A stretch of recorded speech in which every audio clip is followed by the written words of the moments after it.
Kama ni kanisani unatakiwa kwenda saa ngapi? Haujali muda wa kwenda. Unajiandaa baada ya umeshamaliza shughuli zako, na wakati unajua ratiba ya Jumapili unaijua na muda umewekwa. Au muda haujawekwa na mwanadamu na utaja tu, ila umewekwa na Mungu. Mpaka aweke vitisho ndipo, lakini ukienda kwenye vikoba unafika wa kwanza kabla ya mwenyekiti.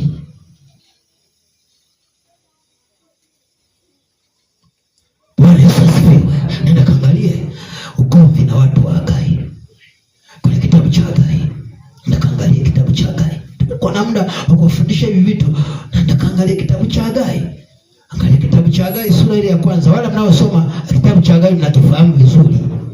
Kinazungumzia habari ya mashida walioipata baada Mungu amewapa maelekezo ya kutoa sadaka. Lakini angalia ule mstari wa 2 na wa 3 na wa 4. Alafu wewe utasoma huko na kuendelea mpaka ule mstari wa 11. Wewe utasoma ukiwa na muda. Mimi sina muda wa kupita huko. Lakini cheki. Ule mstari wa sura ya kwanza, ule mstari wa 2 na wa 3 anasema hivi. Bwana wa majeshi asema hivi, kwamba watu hawa usema huu sio wakati utupasao kuja. Huu sio wakati wa kujenga nyumba ya Bwana.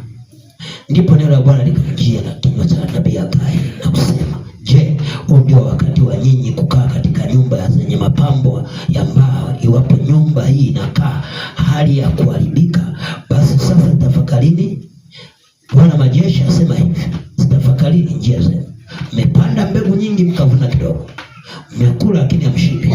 Mnakunywa lakini hamjazwi na vinywaji. Mnajivika nguo lakini hampati aonaye moto. Naye yeye apataye mshahara apata mshahara ili kuutia katika mfuko uliotoboka. Na Bwana wa majeshi asema hivi, tafakari njia zenu. Nataka uone kwani Mungu akuwagombana nao juu ya sadaka.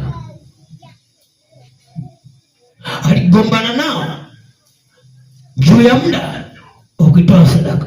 Wao wanasema huu sio muda wa kwenda nyumbani mwa Bwana kwenda kupeleka sadaka. Shetani akawabadilishia. Kipaumbele kilikuwa ni kujenga nyumba ya Mungu kwanza, ndipo wajenge za kwao. Shetani akawabadilishia. Kwanza akawapa kipaumbele cha nyumba zao, alafu ya Mungu baadaye. Na wakuona shida. Lakini akawanyang'anya na muda. Ule muda ndio takiwa watoe sadaka kwa ajili ya nyumba ya Mungu. Wao akatumia ule muda ule kujenga nyumba za kwao. Alafu wasema baadaye tutapeleka. Nenda kasome. Walileta ile sadaka akavipeperusha. Unajua ule mstari. Anasema mlitazamia vingi, kumbe vimetokea vichache. Mstari wa 9, vichache tena mlipovileta nyumbani nikavipeperusha.